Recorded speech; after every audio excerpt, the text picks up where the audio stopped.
monitor?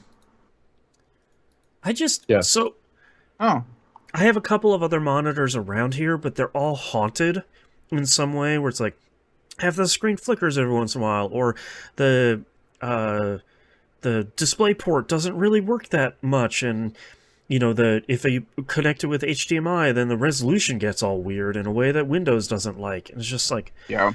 I love these two monitors I have, and I just need to buy a third one, especially because the mount will let me just move it vertically, which is what I That's really how I want. have my one. Yeah. Because I want, like, the top half of it to be Adobe Audition, and I want the bottom half of it to be Audacity, and then I can just see the both of them on the one screen. Yep. The dream. I was just telling Moon, I just bought dual monitor stand, and I've got so much free space on my desk now, and that's allowed me to now flip my third monitor vertical, which has been nice because that's how I had it before. But I had to flip it the other way just because of space. But now I'm running into an issue where my monitors are more to my left, and I've got my mic stand over here off of my windowsill, so I have to be careful that I don't bang my left monitor every time I go and move it. Oh, sure, right. Because I don't really have anywhere, and I can't flatten that monitor out more because then it's like I can't really see it. That's why I got this Elgato, the low-profile mic stand, because it actually goes underneath my monitor and like out straight at me from under my monitor, and then I can just like swing it out. It's expensive. I was thinking of moving it, but my problem is that I have a glass tabletop, sure. So I can't like attach anything to it. And the only reason why I did that was because when we first started recording, I was using like a table and a couch. So I had to upgrade to a desk, and I was trying to keep it cheap, and this was like the cheapest desk I could find. Right. I like that everybody's first podcast recording setup is like, I have this around and it's fine, so let's try it. Yeah. Footrest and a laptop was my first recording setup. There you go. Yeah. Boston's was a laptop and a coffee table, I believe. It's like a coffee table / like end table thing and the couch. Yeah, mine was an old laptop that I cobbled together, and then I eventually was able to move over to my desktop. Right. But yeah, same thing. I had like an old like butcher top, and I still have it. Just table that my great grandfather had out on the farm that somehow just ended up with me. So I'm like, all right, I'll use it. Yeah. And now my son uses out in the living room for his space. So oh, nice. It all works out. I know we don't give a flying fuck about Call of Duty in this room. Have you guys heard about the cheat engine stuff that they're doing? The consequences for cheaters? No. You can't open your parachute if you cheat in Warzone. I love it. I mean, it's called Splat technology. Great. We used to do that just to be dicks, just to see how low we could get before we splatted. Right. Yeah. Well, like literally, if they catch you cheating, then you will not be able to deploy your parachute, which is gold. So good. And if you've already hit the ground and landed, and they catch you cheating, they can adjust your physics so that when you jump, it turns into a moon jump, so you can jump 10,000 feet in the air. I mean, I would cheat just to do that. Yeah, I loved their original cheat stuff that you couldn't crit, like headshots would do the same amount of damage as body shots, and you were always kind of doing less damage than other people. So it was like, yeah, you can get in, you can play the game. You're not really going to win any firefights. It was like, that's really good, man. Man, you just brought back a good memory that I had with Call of Duty, playing with a bunch of people, and there would always be one of us that would yell, "Parachutes are for pussies." And they were like, all right, where did his body land? We got to revive him. I don't need a parachute. Player down. Oh, so good. All right, are you guys ready to start this thing? Yep. No, but sure. All right. Let's get started in 3, 2, 1. Welcome back to another episode of That Video Game Podcast, aka TVGP. I'm your host, Boston, and joining me as always is Moonpier. Hi there. Podcast, I believe, was the word you said there, right? Sure, Pablo class. Yep, that one. And also, Yep. just the lag and the Skype is all that good stuff. And also the NIMP. Hello. Let's see if I can tell you all about patreon.com/E1M1. The letters are numbers. I mean, the ones are numbers. That's right. Get all the cool early access, behind the scenes, uncensored, exclusive. There's a lot of other words we can tell you about all the cool stuff that we have over there every single week. The $5 a month tier is the recommended one. Again, that is per month, not per episode, which is probably good because we release like 2 or 3 things every week. Like Critical Misses. Shore Moon and I are catching up on all the meaty hits we missed. That alternates with The Wayward Sons, which is the Supernatural TV show watchcast that is going on. That's a $5 exclusive over there. Moon and Nimp are going through that very short TV show over there. Everything's wrapped up in the 10. We're good to go. That's right. You can get on the ground floor over there. Also get early access to We Rogue Like It. Moon and I are playing just a frighteningly ever-growing list of roguelikes. We just finished a game we've been talking about on both that show and this show. We just wrapped up coverage of Spirit Hunters Infinite Horde, which you should really go play. It's quite good. And now we're off to playing Mana Spark, which is a very different game. And we're sort of halfway through our coverage over there. You also get the Outcast, which is the uncensored exclusive where we talk about all the stuff, the other stuff that's going on in our life, like F1 racing and home improvement and school pickup and stuff like that. Homework, yeah. Yeah, and books. Yep. All of our good stuff. You get all of that. I like how only one of them is probably actually hashtag content. The rest of it is just us complaining about being grown-ups. That's right. Hey, man, that's pretty sure. Yeah, that's where we're at. But you can get all of that and more over at patreon.com/E1M1. The ones are the numbers. Moon, what have you been playing and hopefully enjoying this past week? Is it really possible for someone like me to enjoy anything? Like, that's the big question of life, and I think the answer is really no. I don't enjoy anything. I see. A lie. You enjoy Spite, like that's everyone else. Sarcasm, yes. Spite, no. Sarcasm, I could go with. That You're I fueled enjoy by because, spite. That's different. Yes. I don't know, but yeah, I really don't enjoy anything anymore. I just don't. Maybe I have a problem. I'm finding it also to be difficult to just sit down and get into things, brand new things. Yeah. Anything, to be honest. This is nice food. It's fuel. Anyway.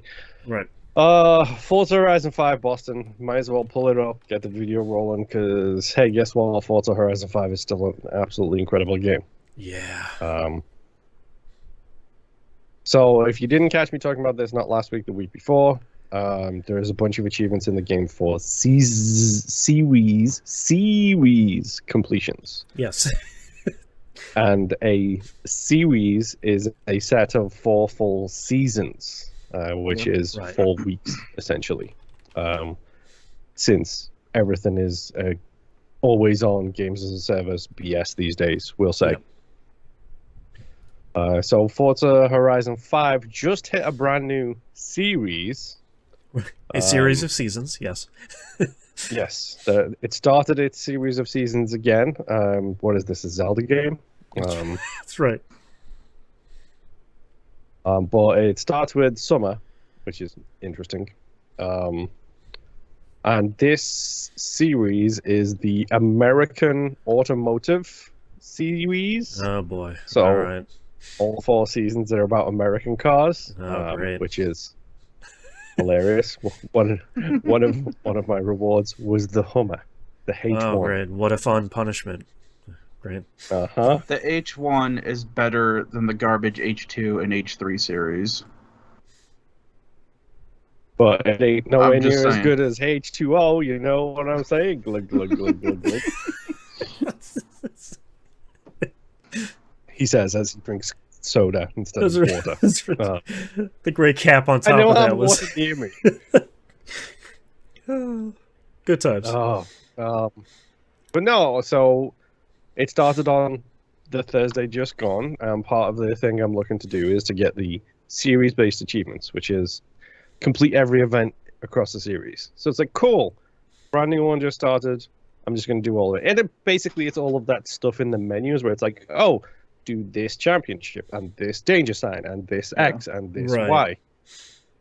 So I'm just running through and doing all of that stuff. It's like a little bit of everything. Like play one multiplayer match or something. Like it's not impossible stuff. Well, I always kind of like those because it's like you get to do it gives you a target. Yeah, and like you get to do a little bit of. I wouldn't play the multiplayer otherwise, but I'll play it and I was like, oh yeah, that like car zombies mode. It's actually pretty fun. All right, I had fun like 20 minutes with that. Yeah.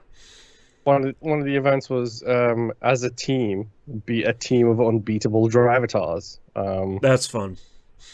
So 6 humans versus 6 AI, and they're all classed as unbeatable drivatars. It was really great, and I kept on getting knocked out of first place by a fellow human on my team who was doing the whole, I'm just going to use you as my brake to turn around this corner. Gotta stick together, man.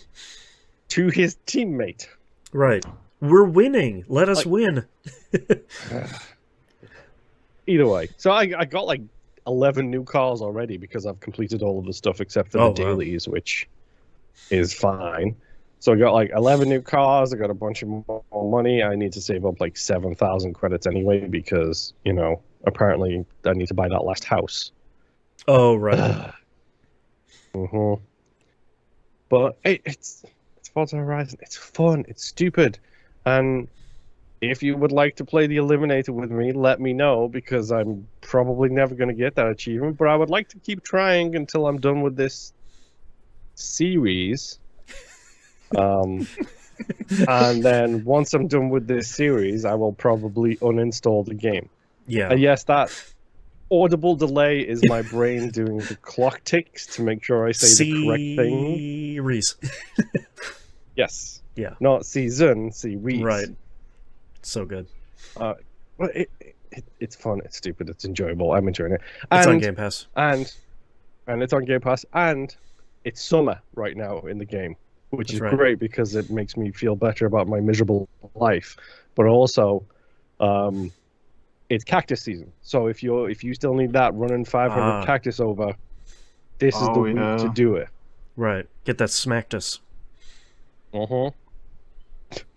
Smacktus, you'll be up. I know that's not a title. I know you're just gonna beat me straight away, but it popped into my head and I had to say Smack my bishop. That was the first thing I thought of. Yes. Yep, the Assassin's Creed. Yep. So which was an ode to him after he died, which is a very nice little touch. Yeah. If you don't know what that is, go and read about it. It's genuinely fantastic. Yep. But yeah, it was fun that we all hit that point at pretty much the same time. That way we didn't spoil each other on it. Pharaoh just showed up in chat as well, which okay, I can go ahead and do this. That's absolutely fine. Yeah, it's Clarissa's birthday today. Happy birthday, Clarissa. We all wish you well, I'm sure. Thank you for letting us. I was waiting for you to be done to say happy birthday, Clarissa. Longtime fan and friend of the show. Happy birthday. Speaking of that, happy birthday to friend of the show, Rob, whose birthday was yesterday. Hey, happy birthday, Rob. And I'm not jealous of the special seats that you showed me a photograph at all. Not at all. I'm not jealous in the slightest. Nope. I hate you. He's looking right at the camera for the audio listeners to let Rob know he hates him. Apparently, I have to go to California to attend a show with him at some point as well. So I see. I'm just saying, if we're ever going to get Boston to watch wrestling, that might be the time. Yeah, it seems like that would be the most likely way. Yeah. Anyway, moving on. Forza Horizon 5 is great. If you're interested in playing with it with me and you see me playing, send me a message, jump in. I don't really care. No guarantee I can be on microphone because my situation is weird right now. Yeah. But jump in. I'll happily play with everybody. Marvel Snap I played a little bit of. New season begins. Blah, blah, blah, blah, blah. Don't really care. Who's the people? Oh, it's the Marvels this season, obviously. Oh, because of the movie, right. Yeah. Yes. Gotcha. Played a little bit more Alan Wake Remastered. I think I'm at the end of episode 4 or 5. One of the two. I can't remember how many episodes it has. Maybe 9. Did you fight the construction equipment already? Yes, I did the bulldozer and the train. That's a great scene. Also, that achievement is called Heavy Metal as well, which is just pretty good achievement names. I'm disappointed with myself because I missed a chest, but that's fine. I can get it on my Nightmare playthrough. So far, coffee thermoses all set. Nice. Manuscript pages all set. Everything is going good on that front. I forgot to mention it last time I was talking about this game, but I totally forgot that this game has that episodic, presentation. Yeah.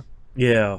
Where it gives you the thing of like, okay, you just finished this. This is the end of an episode, and it gives you a last time on Alan Wake thing. Which That's right. Last week on Alan Wake. Yeah. Games could do with more of that, is what I'm saying. Because taking a break from Assassin's Creed for 2.5 years, and it's just like, I don't know who anybody of these people is. Good luck, buddy. Dude, any JRPG ever? I think there was only one that has done that, where it's like you load up your save, and while it's loading the game, it gives you a quick run through of, hey, this is what you've done so far. Yep. But Alan Wake Remastered continues to be fun and stupid and enjoyable, and a decent night game for me. I completely forgot about Night Springs as well, the Twilight Zone TV show. Oh yeah, that was good. Which is golden at the best of times. The guy who has the quantum device that means that anytime he pulls the trigger, it doesn't fire in this dimension, but it fires in every other dimension. Is right. Yeah.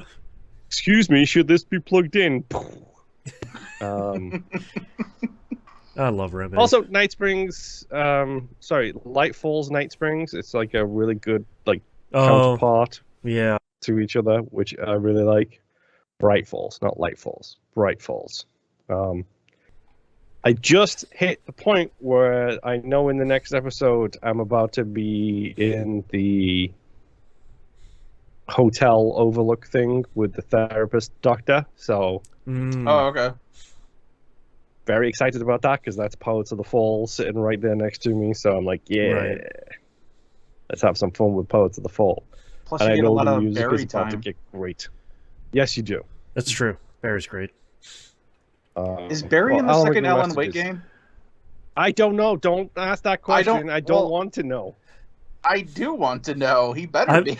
I've seen people. I'm not going to spoil anything because I haven't been spoiled on Alan Wake. I've seen a lot of people ask that question, and it seems like there are references to Barry, but maybe at least in the beginning, there isn't any Barry. Okay. So, well, if he shows up later. It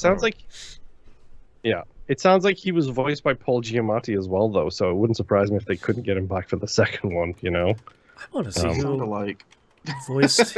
Yeah, I want to see who voiced him. Fred Berman. Okay, so not Paul Giamatti. Good to know. No. I only really have one other game to talk about this week. Okay. And I don't know why I do this to myself. Okay. Because you want to feel alive. Pain is the only sense you can register. Maybe it's because I want to harken back to the good old days of Xbox Live Arcade. Maybe it's because games were so much better than when we were younger. Right. I can see Boston with his fingers at the keyboard ready to start typing, but not quite sure where I'm going yet. Yeah, it's great. I have no idea. I've been playing Castle Crashers Remastered. Oh, wow. Okay. Okay. And I forget how really, really great that game was and is. Yep. I got the remastered version for free because I already owned the previous version, which is fantastic. Oh, that's nice. Number one. Yep. Thank you for that. And number two, it runs flawlessly. And it's still so stupid and so great all at the same time. And still exactly as hard as you remember it being. Yeah. I was actually going to bring that up. I remember my wife and I having a very hard time with that game when it first came out. It is extremely challenging. Yeah. And by that, I mean grindy in a very roguelike sense. So maybe we need to cover this for the show, Boston. Like maybe. All right. Yeah. Now you're talking. Add it with Dead Rising as the classic roguelikes of old kind of thing.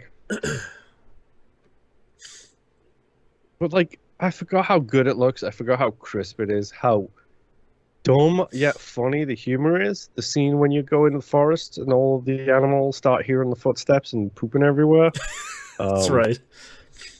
Everybody forgets about the poop scene until you remind them, and then they know exactly what you're talking about. It's very funny. It has the left or right running away scene where you're riding on deers, and some deers are running, some deers are doing other things. Yep.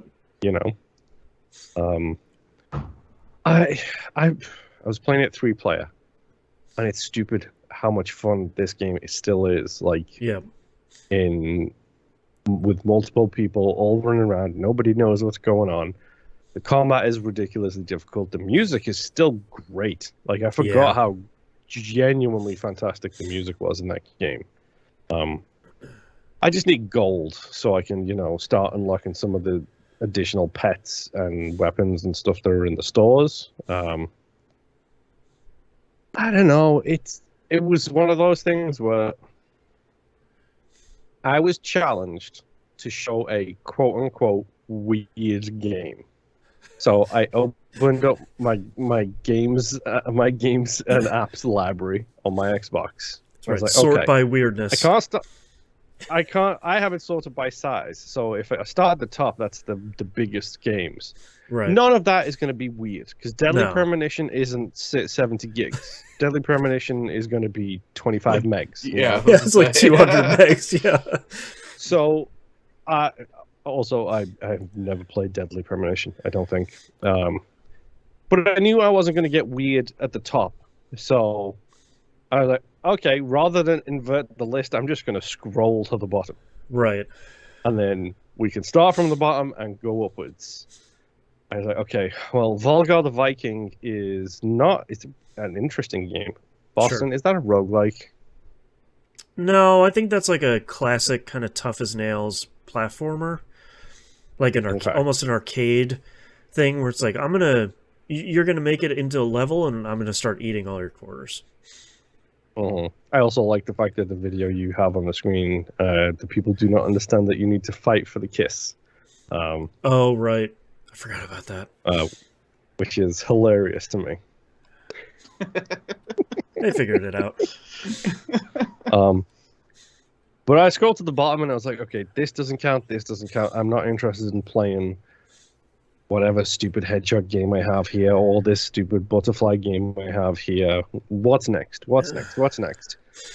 And then I saw Castle Crashers, which is legitimately like 200 meg approximately. Right. And I was like, well, it's not quote unquote weird, but it is a little weird. But more importantly, it's 4-player co-op on the same screen. Yep. So maybe this is the solution to my problem, is I can load up Castle Crashers and just start a new save file. Didn't realize it transferred my save file too, so I had a level 14 green wizard up right off the get-go. Oh, nice. It's so fun. Like, it's just very simple but complex controls, very much like Streets of Rage, actually, now that I think about it, like where the controls are simple-ish, and then you don't realize how actually complex they can be. But it was just fun, and it was like, I remember when I had this game came out on the Xbox Live Arcade, and everybody raved about it, correctly so, in my opinion, as being a fantastic couch co-op game. It's not as hard as Alien Hominid, which is a completely different kettle of fish. I tried that game, and I gave up on that game without even playing the first level to completion. Yeah.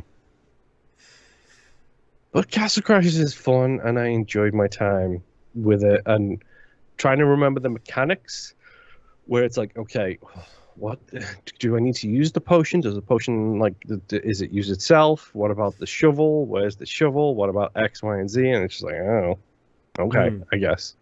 But I had fun. Made it all the way through the most of the game up to the lava section. Okay. And now we are in the process of doing the whole lava section and taking it slowly because it gets unbearably difficult unless you grind out a lot of it, like levels and stuff like that. It's fun. I had a good time with it, and you all should play it. That's all I've been playing. Nim, take me away. All right. First game that I played this week was Spider-Man Miles Morales. I have completed this game. Okay. Just beat it. I haven't platinumed it or anything, but it only took the PlayStation Dash said it took 10 hours for me to beat it. Okay. I don't know if that's true or not because there's not an in-game counter that I can check. Excuse me, but that was with me doing like a fair amount of the side quests and then exploring and then just doing the main mission. My son said that I think I said it in our middle break on the last recording, that the game itself, if you just mainline the story, the game's like 5 hours long or something like that. So that's not bad. No, it's not horrific. It is still a lot of fun. The web slinging is still to do. The collectibles, there are a lot of them, but they're all marked on the map. And generally, they've got just like simple puzzles to do, or like simple means to get it. Like there's these time capsules that you have to get, and one of them is like in a construction site, and you can't be seen while getting it. Oh, huh. Miles can turn invisible. So all you have to do is turn invisible. You walk up to the time capsule, and this one that I'm thinking of in particular, there's a guy looking at it trying to figure out why it's here because they just dug it up. While you're invisible, you just like throw a bit of web over here to make some noise. The construction guy does the whole Metal Gear, what was that? And walks over there, and while he's over there, you pick it up and you've completed it. Oh, nice. So nothing is like terribly difficult with the collectibles. A lot of times it's just, hey, it's here, you have to find it within this 10-story building, or it's just right here out in the open for you to grab. Like, all right, cool. The camera can get kind of weird, and I remember this kind of being an issue in the first one too. While you're web slinging, it's fine, but it's usually when you're doing combat that the camera can get a little wonky, especially if you're jumping around on walls and the ceiling and stuff like that. You kind of lose the camera. Oh, and sure. Then it's just you in a corner trying to figure out why you're getting beat up and why you can't dodge attacks. And then you swing the camera around. You're like, oh, that's why I'm stuck in a corner between these two filing cabinets and I can't move. That sucks. But it is very, very heavily that Batman combat, which is perfectly fine because that was a good system. So I'm glad somebody else is using it. So yeah. The only complaint I have about this game, and I'm not going to spoil it or get into it, but there is a plot device that they use towards the end of the game to get the story to where they need it to end, and it sucks. It actually kind of ruins the story for me. Like it's bad. And the rest of the story up to that point was fine, but it doesn't detract from the game. I would still suggest go and play it, but just know there is a definite part in this where I'm just like, this is stupid. I don't know why you're all doing this. This is just ridiculous. So outside of that though, it's just a lot of fun. Let me just double check my notes to make sure I hit everything. One last thing, and I'm done with this. You do have to fight what I call the Assassin's Creed cling, where you're stuck on something and you're trying to get off like a handrail that you've been perched on. Yeah. You can't just push forward to have them walk off of the handrail. You have to like jump or dodge to get off of it. And even sometimes then, he'll usually just jump to the other handrail. Right. So then you've just kind of moved your problem. And it's not usually an issue during combat or when you're web slinging, but if there's like a stairwell that you just decide that you want to go down, it kind of becomes a problem when you have to like finesse the controls the right way to get him. I just want to get that collectible, and it's between two things, and I shouldn't have to fight it this much. So during normal gameplay, it is not an issue. It's just every once in a while you'll come into a situation where it's like, will you just get off the wall? Like, come just on. Take a step. Just one step. Yeah. But yeah, it's a great game. I am looking forward to playing Spider-Man 2. I am not going to be picking that up anytime soon just because I have a whole list of other games to get through before I purchase another one. Also, it is $70 US, which is a lot of money. Yes, but it is on my list of things to pick up. Yep. So my last game to talk about is CyberPunk 2077, the PlayStation 5 version. Everything's going fine. All right. So you don't need a 2077 to run this anymore? No. Hey. I have 11 hours in this game so far. And I have not run into any game-breaking bugs at all to this point. Wow. All right. And anyone who remembers me complaining last time, not about this version, but the old original release version, I couldn't make it like 15 minutes without running into some weird thing that I had to reset the game to get out of or something. So it seems like, yes, like I said last time, this seems like the time to get into it if you're going to get into this game, if you're going to check it out. Right. I will say the only issues that I've come across, and I just contribute this to open world jank, so I don't really fault this game for that, or not Cyberpunk, CD Projekt. Some of the missions, the tracker on the map doesn't always correlate to where you actually need to be in the world. Oh, sure. So you'll have the game tell you need to go this way, and then you get there, and there's nothing for you to do to advance the story, or to advance that objective, whatever you were doing, and then you just kind of wander around, and eventually you'll find it. So it's like, okay, whatever, that's fine. Doesn't happen a whole lot. I think there's only two or three missions so far that I've done where I've had that issue. And it was usually just, okay, the marker should have been one block over, really. It's fine, whatever. Right. The other random open world jank that I had was during a mission, there are AI cars that you're trying to find and bring back to a location. And while I was attempting to do this, the AI car bumped into a car in front of it, which made that car completely disappear, but the driver was still sitting in the air and driving around on the road until it eventually disappeared. So, like I said, that's just open world jank. That is the crap that I was expecting to run into with this game. Yeah, the normal video game weirdness. Yeah.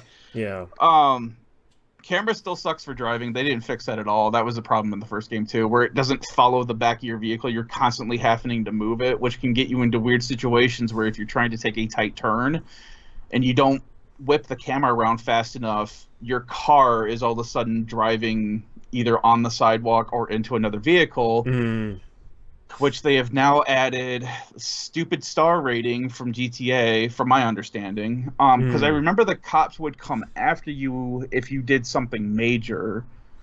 But from what I've read, the star system is something that they added with this update, and it's the same thing as GTA, where it's like, depending on what you've done, it adds how many stars you have until you max out at 5. Right. And I am constantly getting 1 stars because the cars in this game handle like crap.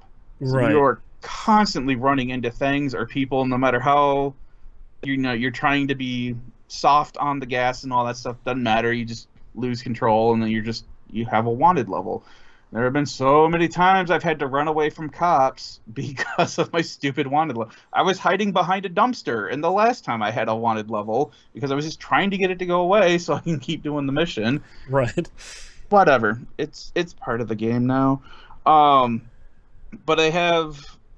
I have like my mono wire back now, which was like the little assassin's wire whip that you pull out of your wrist and you can use. It's like it's a non, what do they call it? Like a non-weapon attack that you have. You can either use your bare hands or you can upgrade with the mono wire, or you can get like those mantis blades that come out of your forearms. Oh yeah, those are cool. Or you can get what do they? I think they call it like ape grip or something like that, where it just kind of like beefs up your forearms. Okay. So then you just do like massive amounts of melee damage. I've never used those two because I've always liked using the mono wire. Right. Which is really great because whenever they take away your weapons, which happens a couple times in this game, you don't have that oh crap moment. I don't have any weapons. No, I just whip out my mono wire and I'm good to go. So that's cool. It doesn't matter. The combat and stuff feels good. I have started using the sword just to check that out, and that feels a lot better than it did the first time around. It feels a lot more usable. I heard they made a bunch of improvements to the sword in this one. It feels like it. I don't know exactly what they did, but now my go-to is I'm still doing a lot of hacking. So I currently have a quick hack called Contagion, which does damage to the enemy, and anything close to them, they will start to get the Contagion virus as well, which will then start to do damage, and then it kind of just keeps spreading. Oh, interesting. So if you've got a whole group of people next to each other, you just pop on Contagion, and then I have it set so I can do 2 quick hacks at once now on the same individual. So I'll do Contagion, and then I'll do Burnout, which sets them on fire. I think it's either Burnout or Overheat, one or the other, but it basically sets them on fire. So now they're getting poison damage, and they're spreading that around. They're taking fire damage and spreading that around, and I usually just run in there with the sword and just mop up the rust. So it's been a lot of fun. I'm just saying, Syndicate did it first. There you go. They did, yes. Syndicate, I will still say right now, is a better game than this. There you go. And now I have like an upgrade on my legs too, where I have a regular jump, and if I hold down to just charge it for like a second, I have a very massive jump. So I can get up on top of things that, like, I can jump on top of 1-story buildings now. Jeez. Yeah, so that's been pretty awesome. It may have been originally in this game. I don't know. I don't remember having the ability to do that, so that may be something new that they added. But it's still great. But that's it. It's fun. I'm probably going to stop playing at this point because really I just wanted to check it out because everyone was making such a big deal about this update. Like, all right, cool. I will come back and I will check this out. And I think putting 11 hours in now, I can reasonably say that, yes, this is the state it should have been at when it released. Right. So if you want to check it out, now's the time to do it. I'm still going to be pissy with CD Projekt Red because remember, they tried to get you to get rebates from Microsoft and Sony without talking to Microsoft and Sony about it. Forgot about that. Yeah. Yeah. But anyway, that's all I've been playing this week. All right. I had a whole bunch of stuff this week. Nice. So let's start off with Risk of Rain Returns. That came out this week.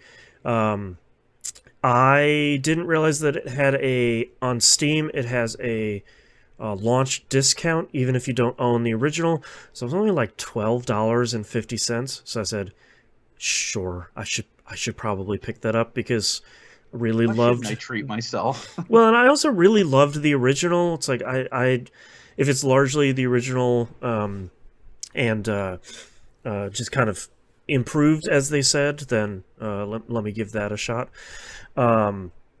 So of course, when I tried to play this game originally, it would crash on load because I had a USB device plugged into my computer that it didn't like for some reason. Thankfully, they patched that pretty quickly. I was worried that was going to be the thing I was going to come in here and only be able to talk about, but thankfully they put out a pretty good patch like within a couple of days, so it was nice. So you didn't need to do the cable dive? No, I didn't, thankfully, because I'm not going under this desk. There's too many. It's like 25 Spiders. USB cables plugged into this thing. I'm not going down there. It's a lost jungle down there. Yeah, like I'm not. Figured that out when I got to move this thing. I think the biggest kind of immediate things is it looks really good. They have kept like all the different levels intact, but everything about them has been greatly improved. It looks really great. The animation is really good. The music has been remastered by the same guy, and it sounds really, really good, which is great because the soundtrack absolutely rips, and I would have been pretty upset if they had lost that. It has a weird, as someone who played the original, it has a weird control thing. So, unlike the original, all the characters can move and shoot at the same time. In the original, when you were shooting, whether it's your kind of basic skill or one of your additional skills, you were planted to the spot. That doesn't happen this time, but and I'm playing this with a controller. I know there are problems with keyboard and mouse that I'm not going to get into, but there's like a second to a second and a half delay when you're done shooting and you can move in the other direction. It's not the worst thing. It's really not bad. It's just having this muscle memory of the original one and being able to moving into this one and being like, why am I still shooting in that direction? Oh, okay, yeah, I need to take a second to turn around and then start shooting. So it's weird. Again, not anything that's going to destroy the game or not. It's just a little bit of a strange thing. One big change that I actually like, in the original, when you would start a teleporter and you'd kill the boss and the timer would tick all the way down, you'd have to spend all this time hunting through the level to find all the enemies and kill them.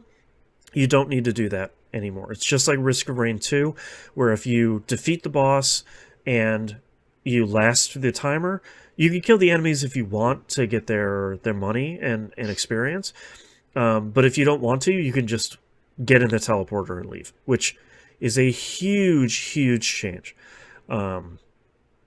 I was pleasantly surprised that this has really good controller support out of the box. It even supported the DualSense out of the box, cool. Which is not what I expect out of pretty much any games.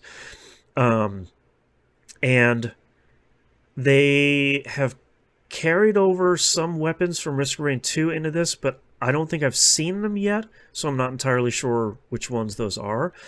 And one other big change that I like that they've done is when the game increases the difficulty from like normal to hard to impossible to whatever the tiers are, it makes a very clear, it's not super loud, but it makes a very clear sound of, hey, the difficulty has moved to the next tier. Which is a huge help, because if you're trying to balance time versus experience versus picking up loot, you really do need to know, okay, I've spent too much time on this level. It has moved from very easy to medium while I've been here. I need to get moving. Like, I need to finish this level up now. So I've only done, I think, maybe 2 runs so far. My first one did really well. I got to the second to last level. And I think the thing that I can say is it feels like Risk of Rain, like the first Risk of Rain. It just looks way better. There's a lot of quality of life stuff. And it's good. And I don't know when the sale ends. Maybe it's November 15th, maybe. But it's super cheap. And even after the launch discount goes away, I think it's only $15, which seems pretty good for a game that already had a lot of content in it and a lot of replayability. And then they just put a whole bunch more in this version.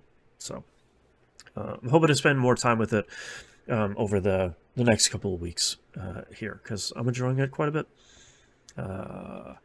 Next up, Yakuza Like a Dragon. I got caught in the usual Yakuza thing, where the map opened up just enough as soon as I got the management game that's all that I really did this week. I got to the top of the rankings in the management game, so I've sort of finished that. Didn't take as much time as I thought it was going to, which I think it stuck around for exactly as long as it needed to, which I appreciated. That whole thing is really great, and I felt like there was a pretty good payoff for doing that whole thing. And by the time that I was done with it, I had like $15 to $20 million in my pockets as Kasuga, not in the company's pockets.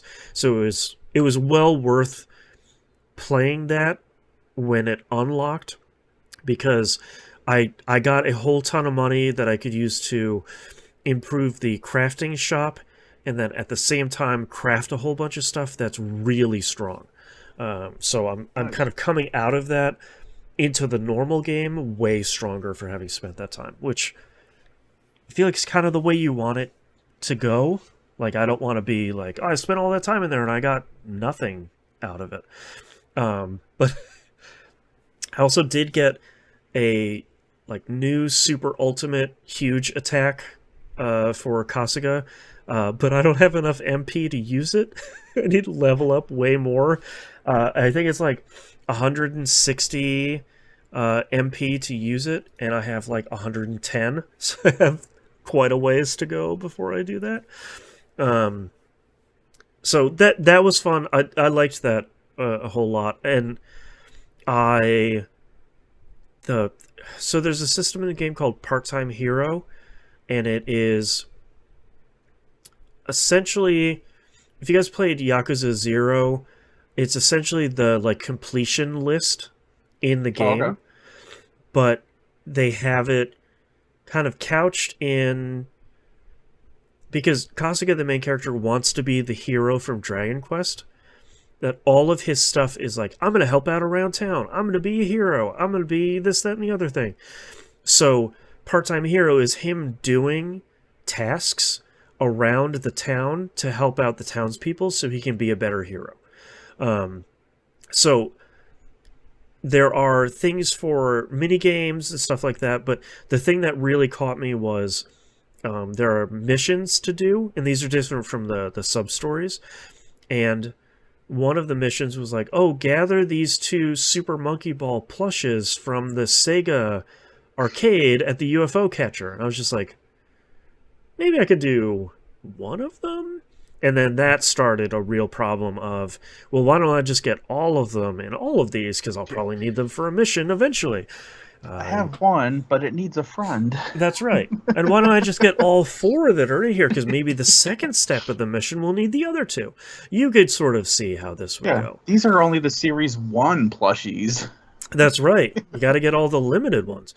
So I spent too much time doing that. Honestly, it was one of those things which is like, I'm listening to a podcast, listening to friends at the table, and I'm doing a bunch of UFO catching in this game, and just kind of zoned out for a while, which was nice.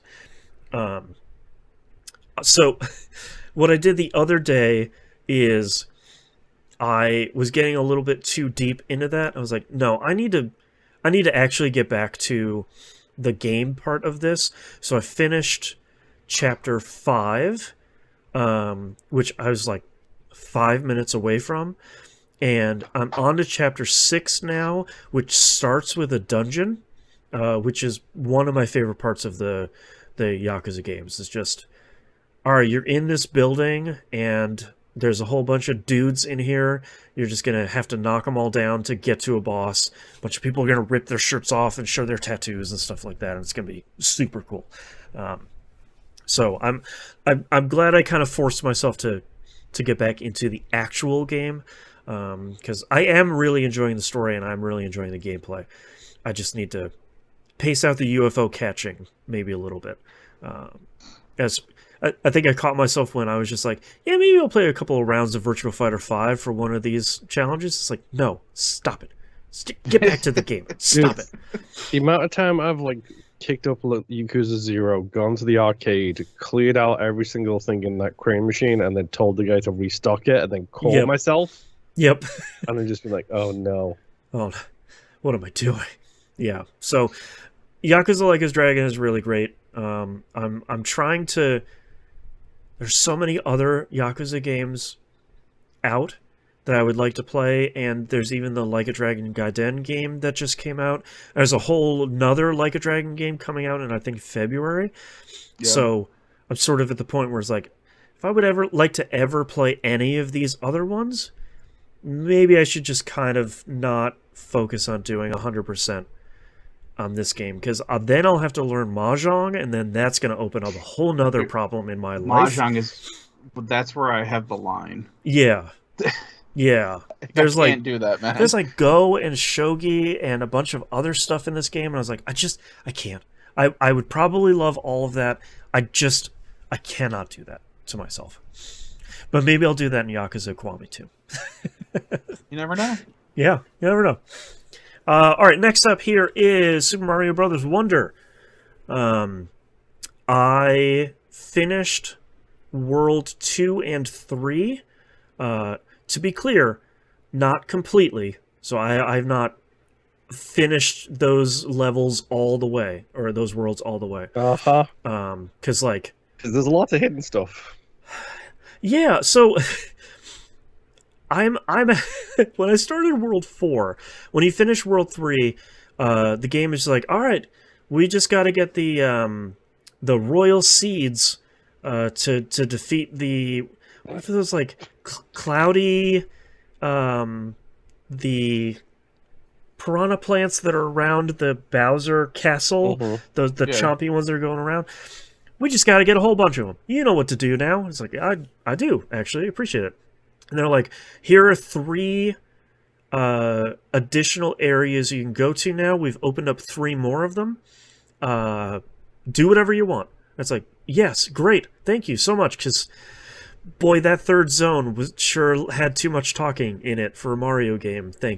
Please and thank you. So I went to the desert area because I was like, well, that sounds kind of fun, and I feel like I'm stumbling on some hidden or new thing in those areas, or like a secret little puzzle that opens up a door that opens up to another area with some other levels in there, and I'm like, wait, if I'm finding these in Zone 4, how many of these have I missed so far up to this point? A lot. Yeah. A lot. That's so concerning. If you have them all on a specific level, there is a check mark in the background. If you use like the minus like map menu where you can just scroll from level to level to level. Oh, sure. There is a check mark if you have them all. If you don't, and there's a hidden one, it will not have that check mark. And it starts on like level 3, just so you know. Oh boy. Okay, well, I got some stuff to go find. That's some homework. Yeah. But like I am really, really, really enjoying this game a lot. At this point, there are some pretty difficult sequences in this game. There are some pretty not confusing challenges, but some stuff that you definitely kind of have to think about the level or the mechanics in a different way to get through it. There is the Wonder Seed stuff has been really weird and strange in some really cool ways of just like I ran into a level the other day where it switched the perspective. I was still on the side-scrolling level, but it switched the perspective, so I was looking down at Mario's head, and I had an overhead view where I was walking around the level that I was just doing a side-scrolling level on. I was just like, wait, what? There's some really, really cool stuff. I do appreciate that there's a good amount of stuff in this game that is optional, but kind of breaks up not the tedium of a Mario game, because I'm not tired of it, but being able to go do a level that is like a scavenger hunt for coins in this level, like that stuff feels really cool. And being able to do a race against a Wiggler just in the middle of nowhere is great. And just having all this extra stuff that's really neat is it helps a ton. And I haven't even really gotten to the hard stuff yet, but I am really looking forward to doing that. Because I'm having a blast playing this game, which I feel like Mario games at the beginning, for so many of them, are like, yeah, I'm doing the level. Like, it's nothing revolutionary here. It's a good game, but this isn't anything crazy. There's been some stuff that's really pretty crazy in here in some really fun ways. So I so far really loving it, really recommend it. I'm glad I haven't looked up a bunch of stuff about it, because I'm getting that kind of that great discovery that you don't get out of all these games that often.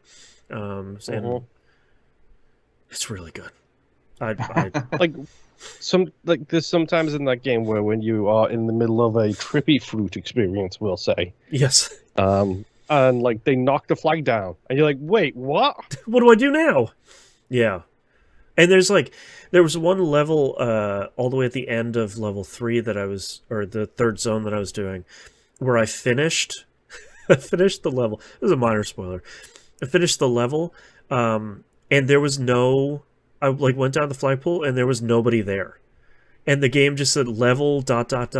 complete. And the game was just like, no, you got to go in there and you got to find the exit. And I was like, no, but I didn't? Wait, what did I do then? And it took me probably about 4 or 5 tries to get in there and actually find the real exit. And at that point, they're like, all right, you completed the level. And I was like, man, okay, great. Like, previous Mario games wouldn't really do that. They might do that in the extra levels, like the kind of after the completion of the game stuff, but they wouldn't be doing that in kind of early game stuff. So it's really good. And not only is it good because it plays with the expectation of what Mario games are, but I think you would have a really good time if this was your first Mario game. I think you would just have a good time playing a good Mario game, which is a pretty impressive feat. And I am constantly tickled by the level of animation that is in this game, especially the one where you go through a horizontal pipe and Mario leaves his hat behind and he just grabs his hand comes out of the pipe, grabs the hat, and comes back in. Like, my other favorite one is coming out of the horizontal pipes and he sticks his face out and like looks out first. Yep. Like there's a little lookout. It's really good. Yeah, please play Super Mario Bros. Wonder. It's really great. It's so good. I do have... I want to talk about Puzzmo, which is a puzzle website. I don't know if I can show this on stream here, because it's not really like I don't have a video of it. Let's see how this shows up on stream here.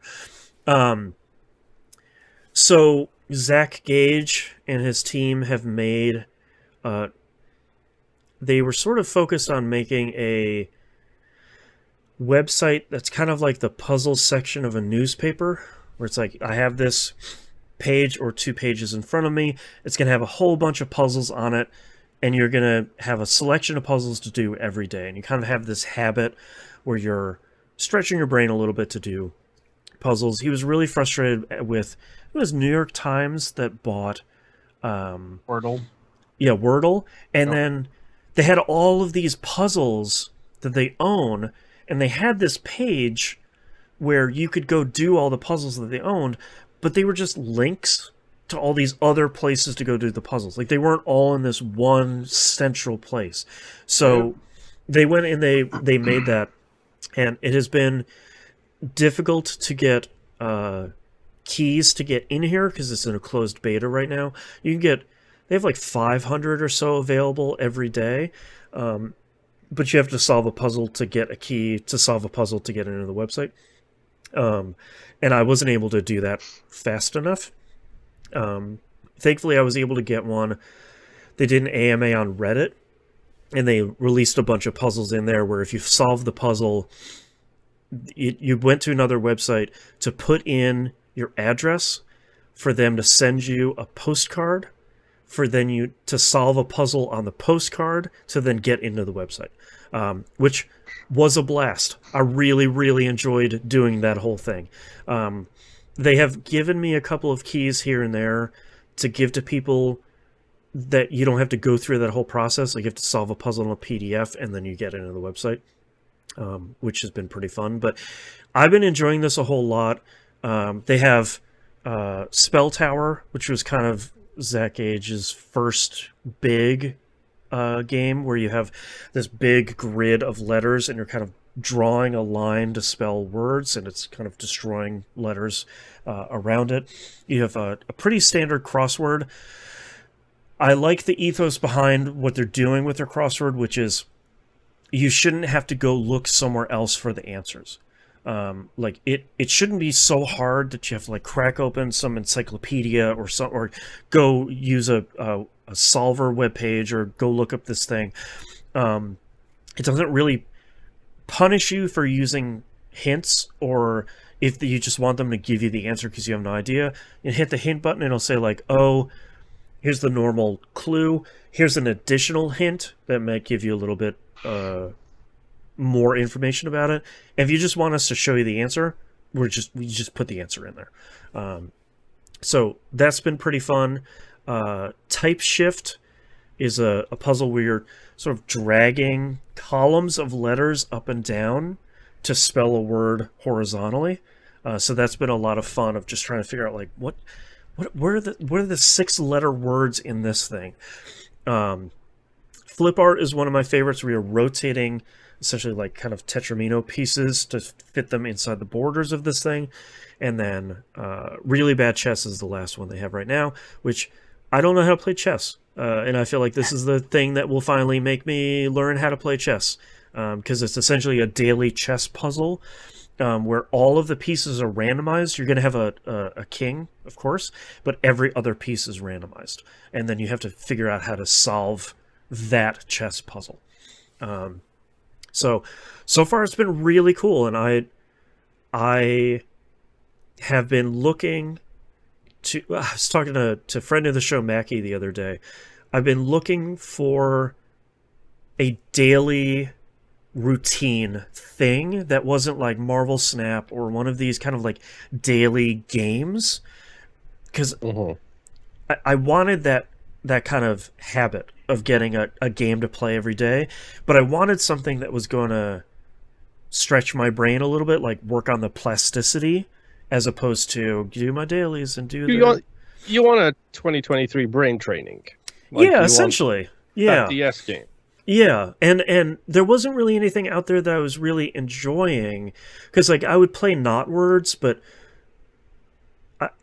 the appeal to me of Puzzmo is that there's a variety of games here. It's not just a crossword puzzle every day. It's not just a chess thing. It's 5 or 6 things. They're beta testing an additional puzzle right now that's in there, where you essentially get a really, really long word, and then you're trying to snip out pieces of that word to see which smaller words are in that bigger one, which is interesting, and that one is pretty difficult. But I like that I get like they said, the kind of the newspaper puzzle section of like, here's 5 puzzles for you to do every single day. I really like that. And there's actually some pretty cool social stuff. Let me see if I can pull it up here. I have a group here for E1M1. If you're in Puzzmo and you want to join our group, send me a DM on Discord. I'll send you the link, because unfortunately Puzzmo isn't public yet. Otherwise I would just put that everywhere. But it's essentially all of us that are in the group. It's just myself, Bill Seffert, and Mackie, because that's all the keys I have had so far. We're all lightly competing every day, and it's essentially like whoever gets the most points in an individual puzzle is the one who gets the little crown on their icon that day. So it's kind of fun. There's also, you can play puzzles together with people. I have not done that yet because I don't understand how to do that.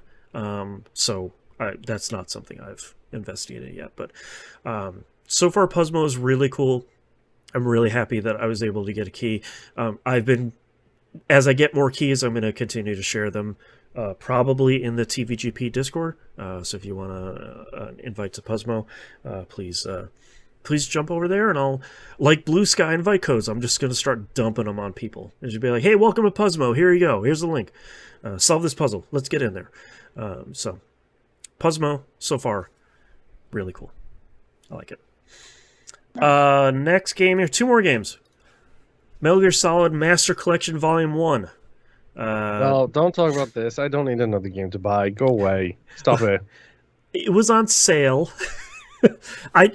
Part of the reason why I wanted to buy this game is, this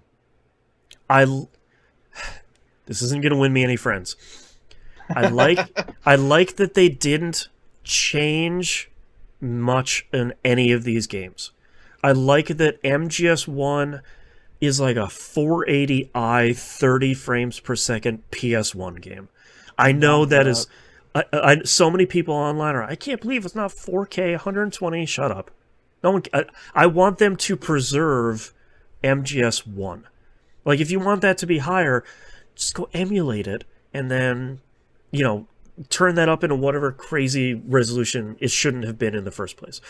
But I started MGS1. So I bought the physical version on PS5. Also because I want them to put out a Volume 2 that has Acid 1 and 2 in it, and like MGS4, because those are all trapped on their respective platforms. Don't say that out loud, because now I have to buy this for that. See? I'm voting with my wallet, for once. And the physical version on PS5 is really confusing, because when I put the disc in my PS5, it comes up with an icon for MGS Collection Volume 1. I hit X on that. It pops up 5 icons underneath that. It's for 1, 2, 3, Metal Gear 1 and 2, and then like bonus features. And then clicking on each one of those starts the installation for those. There's no like install all option, which is a little annoying, but not really that bad, because they're all super tiny, so like it doesn't matter at the end of the day. Weird that it just didn't load the collector's edition, and then within the collector's edition, you just picked from a menu what game you wanted to play. So I was confused by that too, but there's a reason for that, because each game has its own menu like that. So MGS1 has its own menu where you can look at the script of the game, you can look at like... There's a huge book in each one of these games that shows the full timeline of, like, Big Boss founds, Outer Haven in this year, and then next year, and then next year. Like, it's huge. But they also, before you start the game, you can set the language. You can set with which version you want to play. So you can play, like, the US one, the European one, the Japanese one, because with all the MGS versions, they're all a little bit different. Yeah.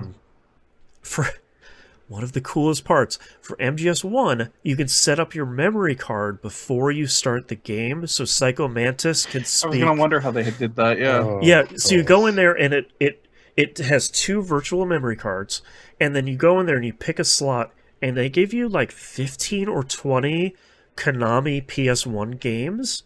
So like choose from. Azure Hearts, Suikoden, Symphony of the Night, like stuff that I haven't even heard of are in that list, and you can configure how you want your memory card to look at that point, which is really, really great. Go ahead. Did you get to Psycho Mantis yet? No, I only played a little bit, because I had a really fun experience of starting this game, and then literally 30 seconds into this game, my kid needed something. I was like, yes, right, it is not 1997 anymore. Yep. I have like stuff to manage, and that intro is a lot of like, I'm under the water, 667s and pineapples, whoa, like there's a lot of... I was just wondering how they do the controller stuff now. I'm hoping to get up to that point to see how they do that. Well, I know in one version they had a virtual, like an in-game virtual console that you had to switch the controller to player 2. Right, you could like pause and switch the controller. Yeah. I don't remember which version. Was that the PS3? The 360 one had that. That's what I'm thinking it was from. Yeah. Also, the screenshot that you need on the back of the case for Metal Gear Solid 1 is on the back of the physical case for the collection, which you screwed that up on the 360. I appreciate you got it right on this one. What if you buy it digitally? There's an in-game manual for MGS1 that has it on the back of the manual. Because I went to go look for that too. And I was like, ooh, you covered it. Great. Love it. But the other thing too, I think is interesting is, like for MGS1, when you fire that up, there's 4 games you can pick from. It's MGS1, the VR missions, Integral, and then the European VR missions, I think. And each one of those has a bunch of options underneath it as well. So like they really went the full way on this. Like they didn't just, here's MGS1, and here's MGS2, and here's MGS3. Like they didn't do that. MGS2 even has a whole bunch of options in it. Same with MGS3 and all that. So they did a really good job of all of this. I fired up MGS2 as well to kind of watch the opening cutscene, and it's pretty much exactly what it was before. So it's really good. They did a really good job. I probably won't play any of these really because I've played these games to death before, and each individual game has its own trophy list as well. So they have to. MGS2's would be a real problem for me because a lot of them seem pretty cool, and I have played MGS2 to death.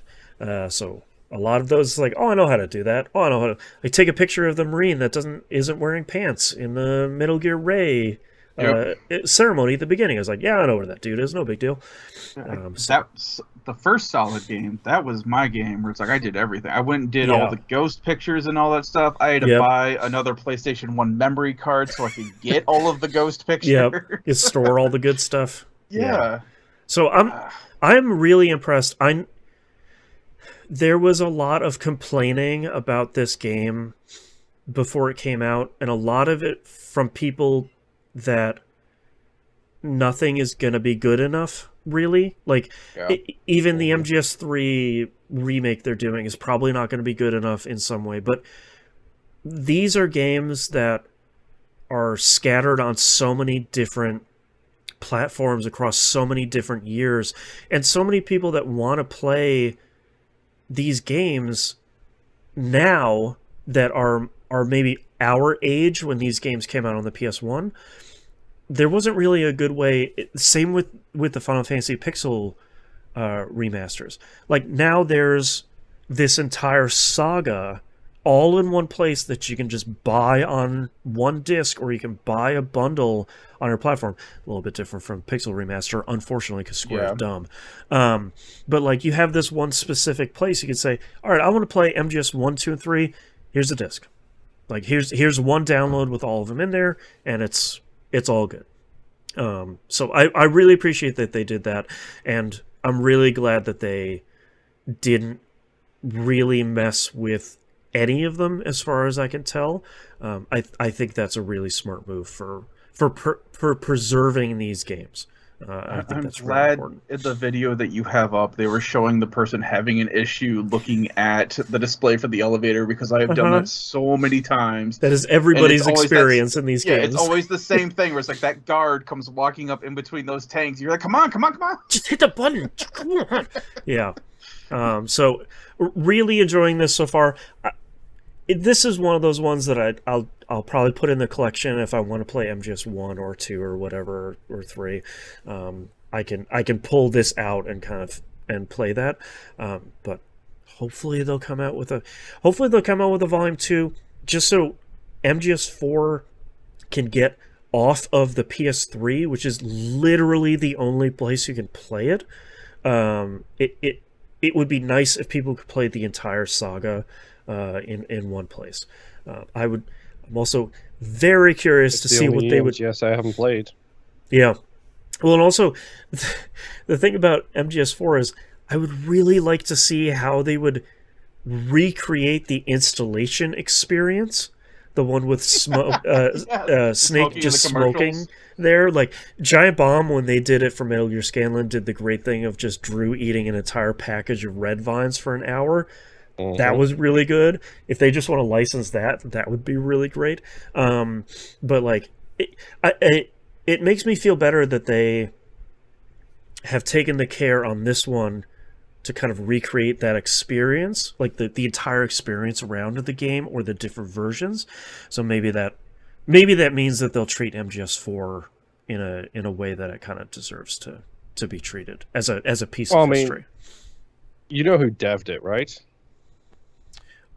Digital Extremes, I think, did this one, or is it Bluepoint? Bluepoint. Yeah, that makes sense if it's Bluepoint, because Bluepoint, I feel like they genuinely care about these things. My only real bummer about this game is it's already had a patch afterwards, and I really wish that wasn't the case, because I really wish these kind of like archival properties came out. Obviously, nothing is ever going to be 100% when it comes out, but I feel like this is the one thing where you QA it, and within an inch of its life. That way, you can just pop this in your PS5 forever ago, or your PS7 or whatever. So when we lose the internet in the next year or two, we can just put it in and play it. Yeah, and you'll be good. So that's sort of a bummer, but it's not going to be a huge issue, I don't think. So it's cool. I appreciate it. I think I only bought it for like $45 or something like that, which seems like a pretty good deal for, it's MGS 1, 2, and 3, Metal Gear 1 and 2, then the 2 digital graphic novels, both the English and Japanese versions of both of those. And then like a whole music player and a whole bunch of other additional stuff above and beyond that. So it's cool. But no Twin Snakes is what you're saying. No, they do make mention. Surprisingly, they make mention of both Twin Snakes and Metal Gear Rising: Revengeance in the giant book of everything Metal Gear that's in the game, which I was surprised by, because I thought they were going to be like, and some other stuff. Don't worry about it. Nobody cared about those. So it's interesting. I was kind of surprised about those. So it's cool. I like it. 2 thumbs up. Last game here that I have, Warhammer 40k Darktide. Finally got the crew back together to play this. Bill Sivert and I played, I think, 2 missions the other day. I wanted to play more, but I think I largely like Darktide as like a Left 4 Dead-like sort of experience. I really do enjoy it. I just wish... The thing I liked about Left 4 Dead a lot compared to this is... I like Left 4 Dead had the thing of like, you finish a level, you get back to the safe house, you start another level from the safe house, you're going from safe house to safe house. So you always knew there were X number of levels, and then there was the big event at the end. This doesn't really have that. Like, you're kind of... Sometimes you'll go through an elevator where it's like, oh, all 4 people have to be here. Then you flip the switch and everybody goes down or up to a different level. So there's that kind of, just a little bit of a break like that. But these levels are really long. Not always a bad thing, but I never kind of have an idea of, okay, are we halfway through? Am I getting to the end? Is this the final fight? Like, sometimes when there's a boss fight, you're like, okay, yeah, this is probably the last encounter here. But we did a fight the other day. I think it was the second area we fought. We cleared out a room of a whole bunch of people, and we like got in a spaceship, and they're like, yeah, that's the mission's done. I was like, oh, that was the end. Okay, sure, that was fast, fine. So like, there's a little bit of, as much as they have taken lessons from Left 4 Dead, I feel like there's still some of that stuff, the rhythm stuff that they have kind of missed out on.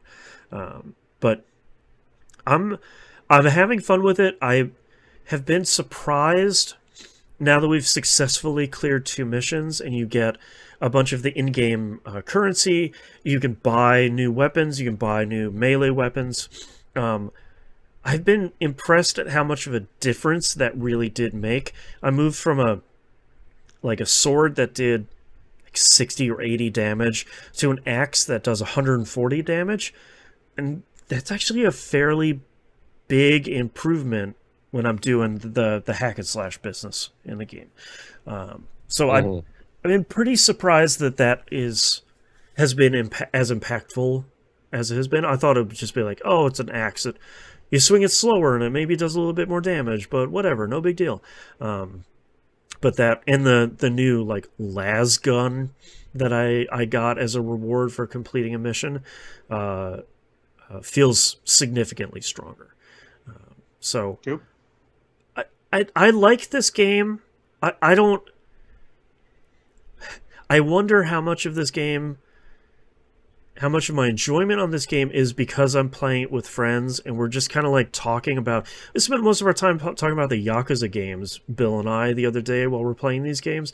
How much of my enjoyment of this game is that, and how much of it is because it's a good game. I'm not sure I'll ever know, but I feel like that might be part of the equation. Sort of like Left 4 Dead, where it's this is a really good game, but am I enjoying it more because I'm playing with 7 other people? Or is it because it's a good 1,000% game? yes. Yeah. It helps, but also the game has to have a good foundation because y'all bounced off of Redfall, yeah? Twice. Exactly. Yeah. So if the game's not great, there's no amount of companionship that's going to keep you playing it. That's a good point, yeah. So I'm having fun with it. I don't think I like it enough to play it with randos when it's not a Thursday night and I'm playing it with the guys. I don't think I like any game enough to play with randos. I don't think I like randos enough to play with randos.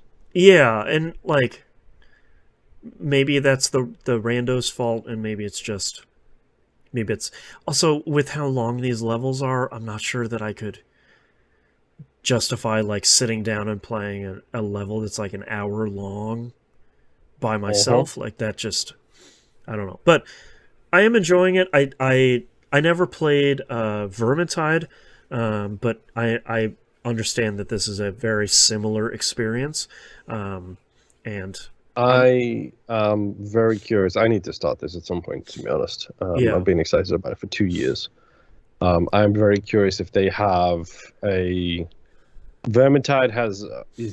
was it 1 or 2? It might be 1. One of the Vermintide games has one of my favorite level designs in any level ever in video games. Oh, really? And I'm very curious to see... Yes. Most people are not going to go back and play it at this point, especially with Darktide coming out, but you should look up the Magician's Library level on Vermintide. It is insanely well designed. Nice. Super messing with your head nature of it, too. Oh, okay.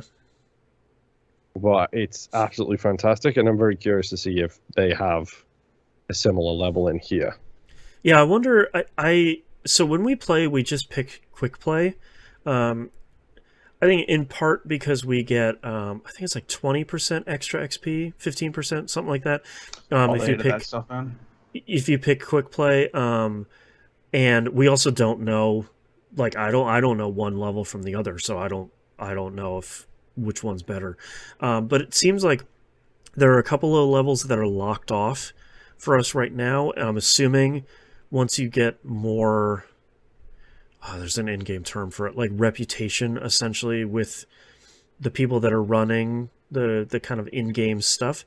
I wonder if we get more levels unlocked for that. I bet that'll be the really cool stuff once we start getting into that. So I'd be curious to see if there are different experiences like that once we start unlocking that stuff. So, but yeah, so far it's cool. I definitely see the appeal of this. My only complaint is it's very cutscene heavy. Even now, it's we'll finish a mission and be like, "All right, you're getting called down, and here's a cutscene." It's please. I just want to get into the game. I just want to shoot the zombies are unworthy or whatever the heck the game calls them. Like, let me keep moving in this stuff. So, but yeah, Darktide is great. I'm having a blast. That's all I've been playing this week. Let's take a break. Yep. Oh boy. Oh, just 2 hours. No big deal. What? All right, let's open up all of these videos. It's about While 30. You do that, I'm gonna use the bathroom real quick. Sure. About 30 videos here or so, usually. Because, you know, video games are coming out. Queue up the good spots here for all these things.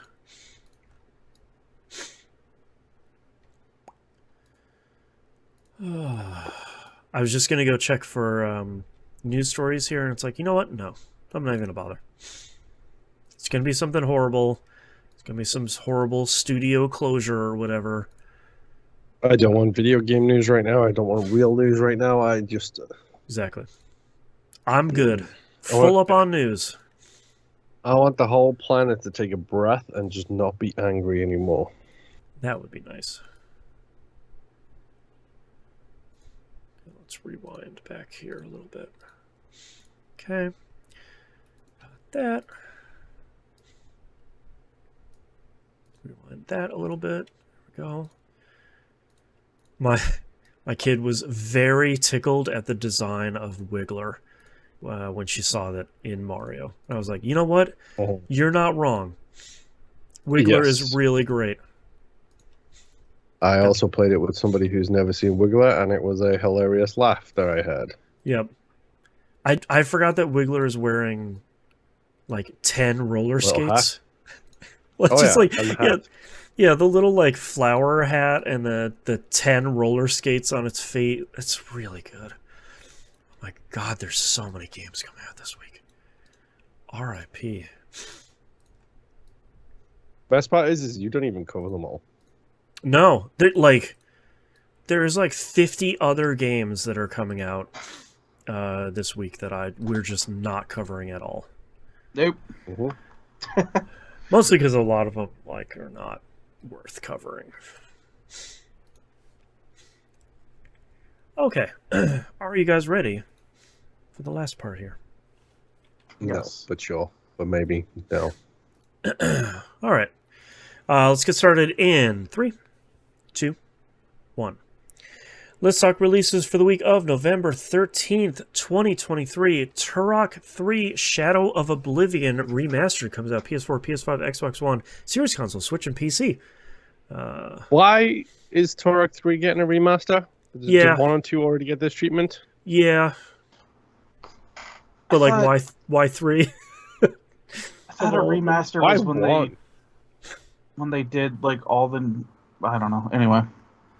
Remaster and remake and all that have been thrown around so many times. Yeah, I think mean different things. I think these are remasters because I think they went in and redid a lot of it, but remake is the Resident Evil treatment. Yeah. Right. Yeah, and I can understand remastering Turok 1 because that's kind of famous or infamous, but and maybe there's a case for Turok 2, but Turok 3 is a different case completely. So the most important thing to ever come out of the Turok games was the cerebral ball, and that was in Turok 1, and it was the best weapon ever, and you can all go away. It's just downhill from there. Yep. Next game here, Teardown, comes out on PS5, Series Consoles, and PC. This is a PS Plus extra game, day and date. How is this coming out on consoles, dude?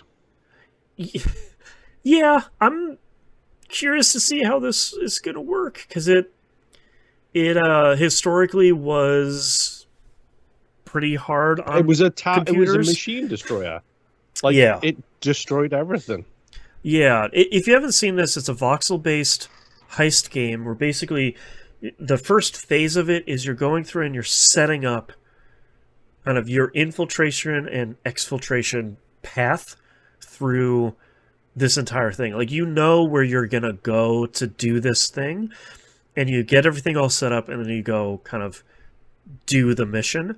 Because a lot of it is like going through and getting the thing, and then you have a very short window to get out of there successfully with the thing.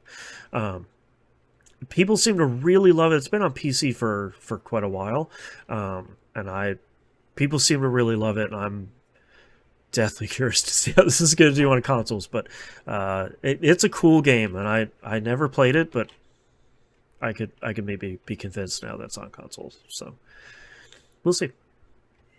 Next game here, The Last Faith. Comes out PS4, PS5, Xbox One, Series console, Switch, and PC. They call this a gothic Metroidvania, which, if you watch any footage of it, E.M.S. Kennedy, based on the trailer. Yes, saving the president's daughter, 2D side scrolling this time. This is a gothic Metroidvania. Like they sure nailed the tone of that one. So it looks cool. Some real cool pixel art here. Some real interesting things they seem to be doing. So nice to see more in Metroidvanias. Why not? Next up, Assassin's Creed Nexus VR comes out on Quest. This is a weird one where you're kind of doing a lot of first-person Assassin's Creed stuff in VR, and that sounds pretty intense from like a... Just sitting here thinking that there's going to be a lot of vertigo happening in this game. Yeah, like, there's a lot of... Feyre in chat nails it. Oh gods, I don't want a leap of faith in VR. Yeah. I kind of do. If it's as smooth as they're portraying it in this trailer that you have on... It won't be, but yes. It won't be. Yeah. But if it's that smooth... Right. Okay, fine. I'd give it a shot, but... I want one thing from this game and one thing only. Uh-huh. I want Vinny Caravella in this on a video for me to watch. I would really like that now that you mentioned it, yes. Someday, hopefully. But the thing I was surprised about watching this footage is how fast it moves in first person. Like, this game seems to really cook in a way that the regular games do, and that is kind of concerning from a like vertigo nausea standpoint. So interesting. I'm surprised to see what I'm curious to see what the reaction to this is going to be, because it seems like it has a lot of stuff in it, but is it going to be one of those things where it makes everybody really sick, or is it going to be like the Horizon Call of the Mountain or whatever that was, that PSVR 2 launch title, where people were like, that was actually surprisingly pretty good. So I would see. Like I said, from the trailer that we're seeing, if this doesn't make you terminally ill while playing it, right. this could be the game that you point at and be like, this is why you should buy a VR set. Unfortunately, this is the Quest. Right. But, which has the whole meta thing, but it'd be nice if it comes to other things. You can point to this as being the reason to buy VR. I would hope this would come to other stuff at some point. I'm sure there's some exclusivity deal, at least for a little bit, but it would be very surprising if this didn't come to at least PSVR 2, if not some of the other PC platforms. So yeah, because it looks nice too. It doesn't have like the hokey VR graphics to it, or like the ghost hands in front of you, like, doesn't have any of that stuff. Next up here we have Flashback 2. Comes out PS4, PS5, Xbox One, Series console, Switch, and PC. Flashback getting a sequel 27 years after the original. I don't even remember when the first one came out. It was like a Genesis Mega Drive era. Yeah, so this looks pretty interesting. These games haven't really had a huge resurgence lately. These are the kind of like Prince of Persia, very deliberate side-scrolling platforming sort of things that, like when you do a jump, you're gonna do the jump even if you're gonna die. There's no taking it back. So I'm very curious to see how this eventually ends up, because I don't think this... point-and-click adventure games have had a resurgence in the last couple of years. but I'm not sure people are really clamoring for one of these. But we'll see. Maybe this will start it. Who knows? Yeah. Pharaoh Rain says 1992 was when Flashback came out, so 31 years. Woof. Goodness. Next up, Naruto Cross Boruto Ultimate Ninja Storm Connections. Comes out PS4, PS5, Xbox One Series consoles, and Switch. If you know what this is, let us know, I guess. It looks like... So you're probably buying it, so yeah. Let us know how it goes.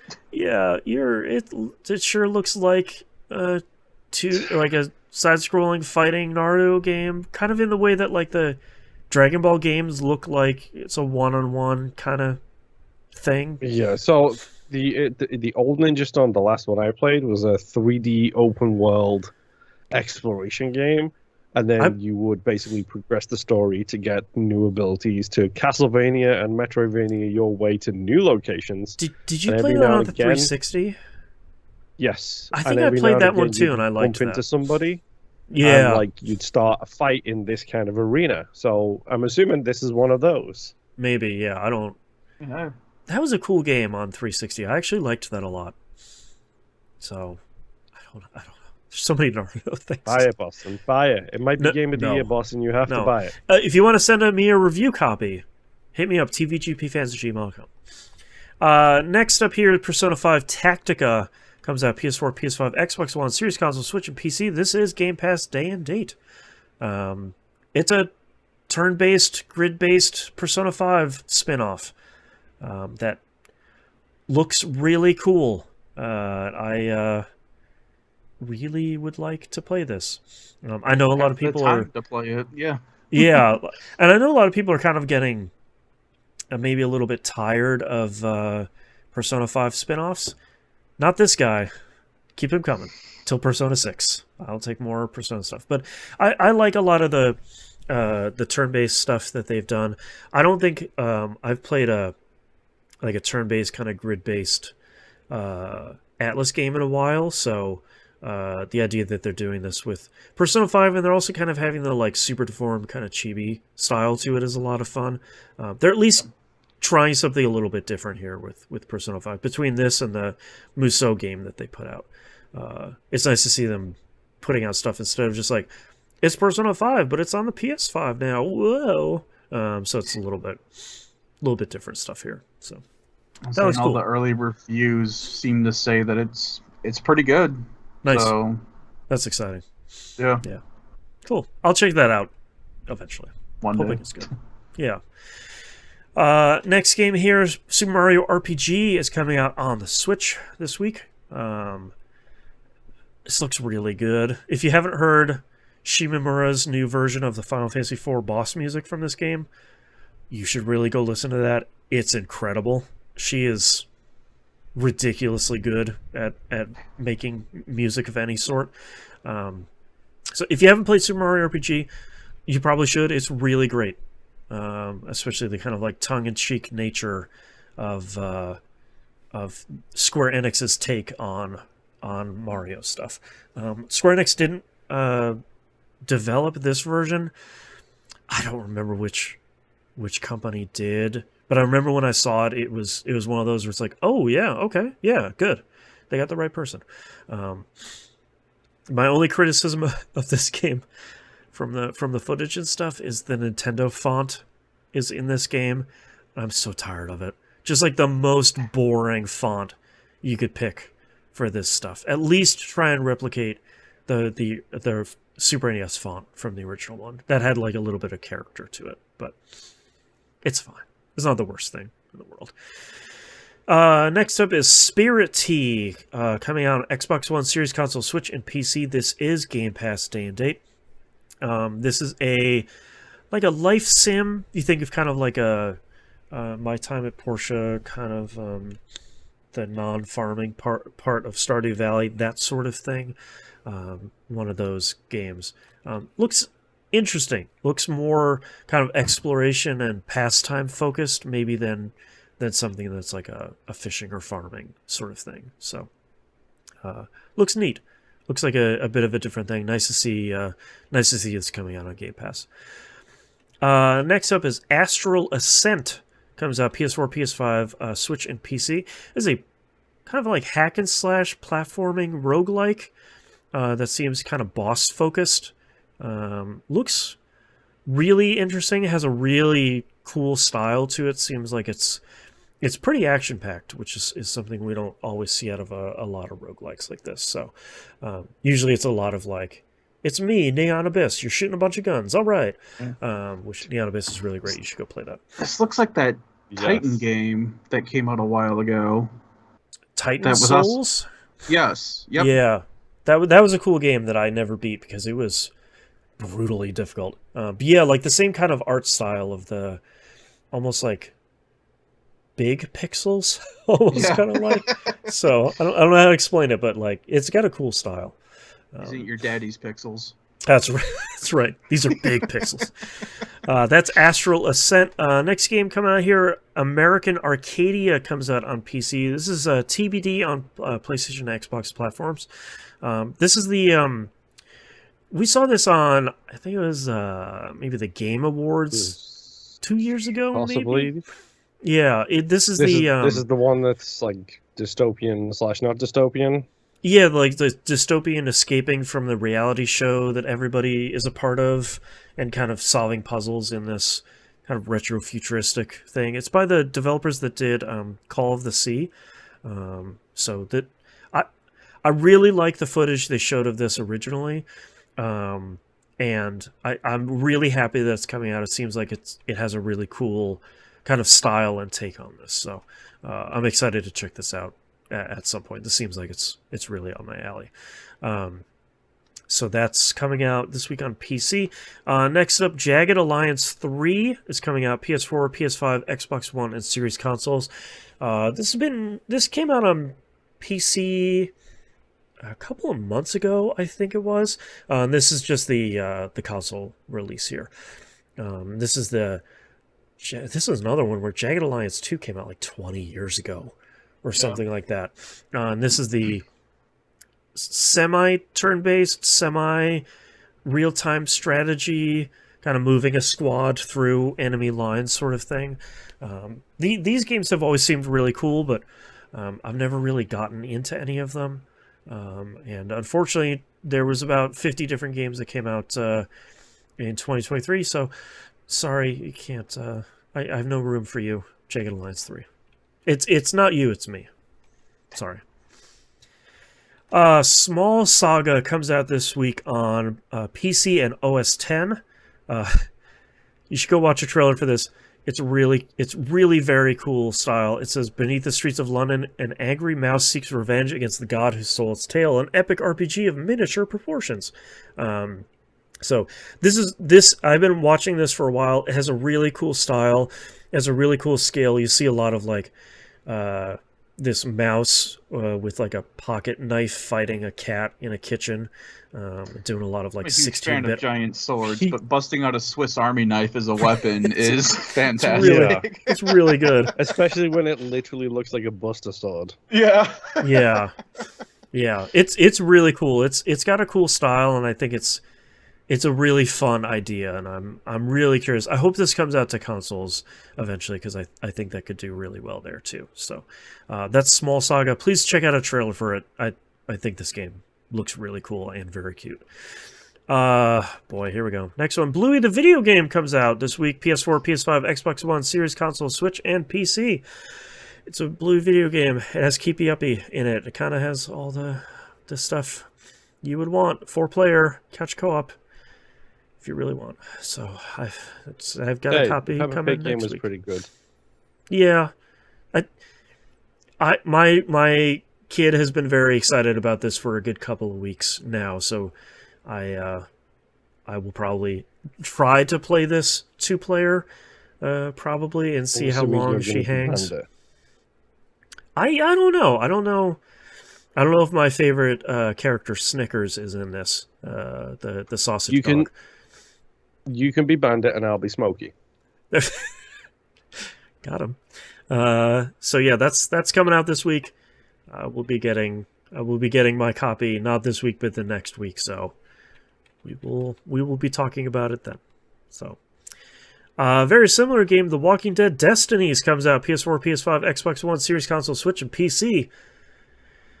So, I saw this on the release list on the show doc that you sent over.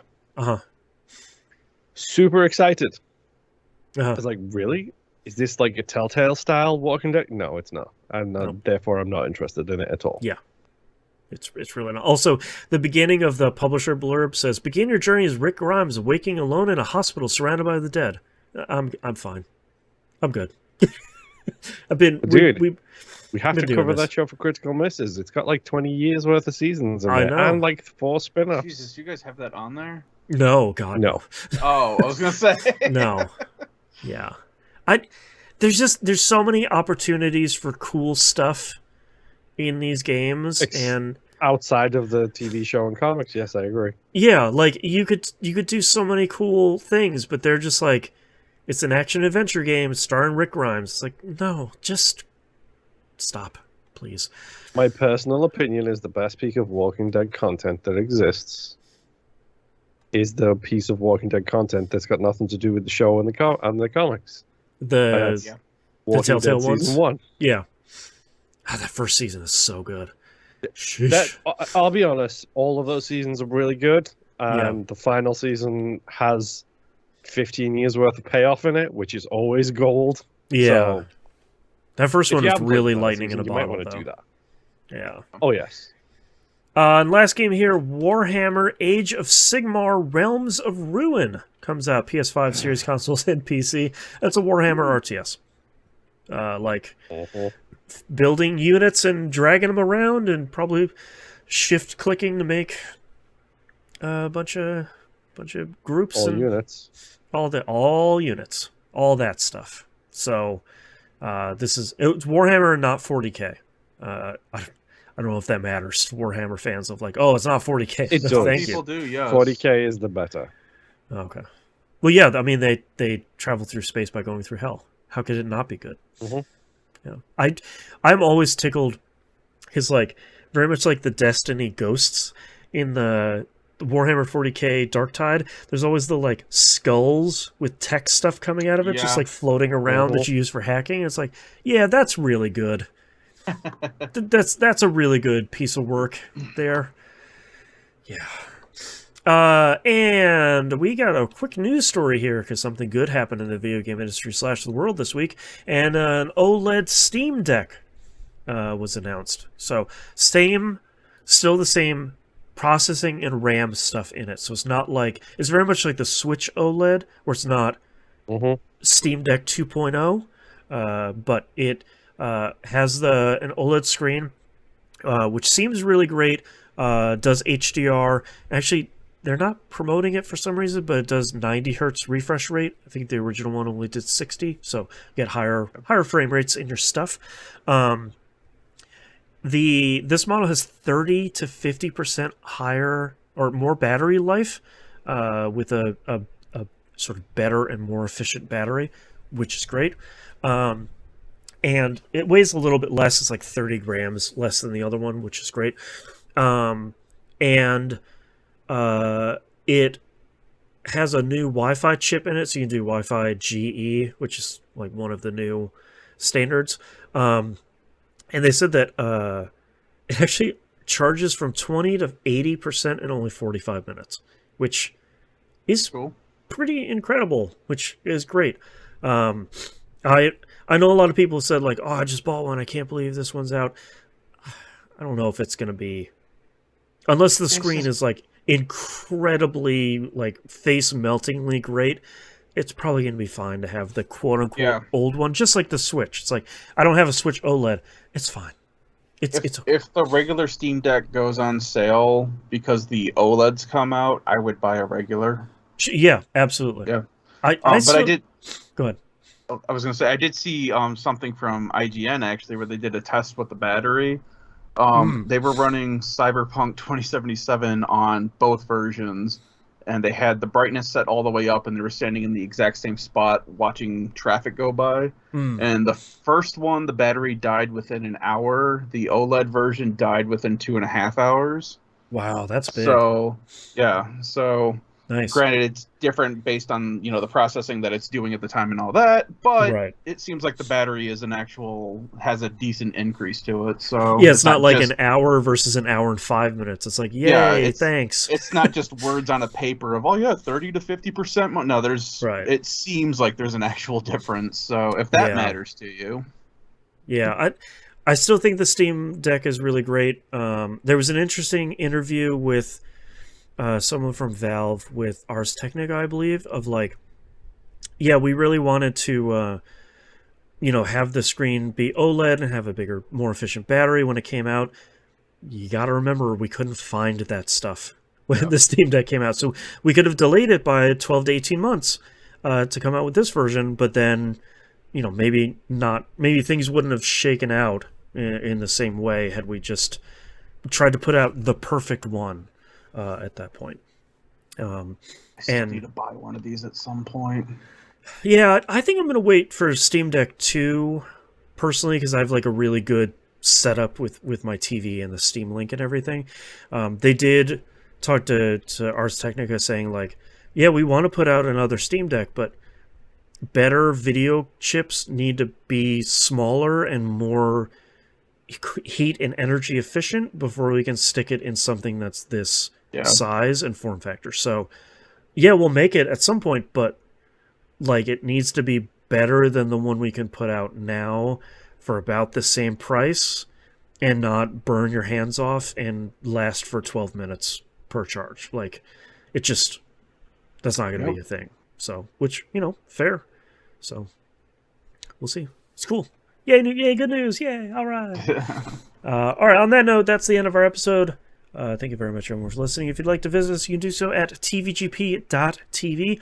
Everywhere to find and follow us is on the right-hand side of the page, including a link to the Patreon page, patreon.com/E1M1. The ones are numbers. Talked about all the cool stuff you can get for just $5 a month. That's just per month. There's so much content. I should be charging more, but I'm not. But your rich friend can put whatever number they want to, just so many zeros. It starts with a number and ends with a lot of zeros. So you can just put a bunch of zeros in Start with 5 zeros in front of a number, and we'll see what happens. That's right. Get all that cool stuff over there. If you can support us financially, that would be great. It helps pay for the show and the hosting, and eventually, if you're a rich friend, helps us out like hardware and things like that, and microphones. Yay! If you can't support us financially, hey man, big same. You can help the show by comment, subscribing on YouTube. I know it's a meme. That stuff really does help. The YouTube channel kind of continues to slowly grow, and that stuff does really help discovery, especially as YouTube is trying to help podcasters promote podcasts on the platform. That stuff really does help. Rate the show however many likes or stars or hearts or whatever it is on the platform you can. Stuff like Spotify and the Apple Podcast Store, whatever the hell they call it now. That stuff helps the most. Those are kind of the biggest platforms. And anywhere you can share us on social media, send a carrier pigeon to your best friend, and tell anybody be annoying about it. Help promote the show. It does really help us a ton. Thank you very much, everyone, for listening. We'll see you all next time. Bye. Bye. Metal Gear. This is my final episode as I die. Brother! I hate the both of you. Someone posted on Reddit the other day of like, can someone explain Ocelot's arm? It's like, no. Nope. No. Nope. You need to go play. Yeah. You need to play 4 games and just play them. If you understand it, cool. If you don't, that's everybody's experience. Fine too. Yep. Yeah. So that's why 4 needs to come out, because 4 is the conclusion of that story. Yes. I am an Ocelot's arm truther, god damn it. Yeah. 4 will rock your world. The reality of Ocelot's arm is incredible and stupid at the same time. I love it. It's such a Kojima thing. The reality of a lot of the stuff in that game. Yeah. He stands on that submarine, is it? On the top of that submarine, doing the orchestral weaving with his hands. Yeah. Oh no, it's way worse than that. He has finger guns. Oh, he's doing the finger guns. And as he shoots them, real bullets come from somewhere and destroy a bunch of people. Oh, MGS4 is so good. Oh man, Nanomachine Son. So, anyways, let's do titles. Nip, what do you have? I have. Oh, I forgot. Oh, series. Because I wrote that really elongated and then forgot what the word was. Yep. Get That Smack This. Trippy Fruit Experience. 667 Pineapples. And These Aren't Your Daddy's Pixels. All right, Moon, what do you have? Sarcasm, yes. Spite, no. Series of seasons. Syndicate did it first, and 667s and Pineapples. It's 667s and Pineapples. I don't care what you say, Boston. Now I gotta look it up. 667s. It doesn't matter if you were right. You said 667s and Pineapples, so it remains 667s and Pineapples. Yeah, it's that line he has at the beginning. I thought it was 5/6s and Pineapples, but I don't know. Gear, my memory is shut to hell. Pineapples, 5/5/6ers and Pineapples. That's the other. That's the. They're armed. Actual they're line. armed with 5/5/6ers and Pineapples. Is their real one. My titles are You Enjoy Spite, Series of Seasons, It's Cactus Season, and Not Your Daddy's Pixels. Sounds like we are doing, was it 667s and Pineapples? Yes. If you hadn't said that, it would have been Series of Seasons, I think, but it's Probably 667s and Pineapples. Pineapples. This is a very long title because you have to spell out that. Oh, sorry, it's 6-6 7s and Pineapples. Gotta get it right. I'm ready. Oh, okay. I'm ready too. Behind D. All right, starting in 3, 2, 1. This is That Video Game Podcast, episode 838 for November 13th, 2023. 667s and Pineapples. I love a solid cocktail. A new way to let your freak flag fly. Solid cocktail. I swear to God. Brother! All right, die. The ending of that game with Fox Die is so stupid. I love Kojima.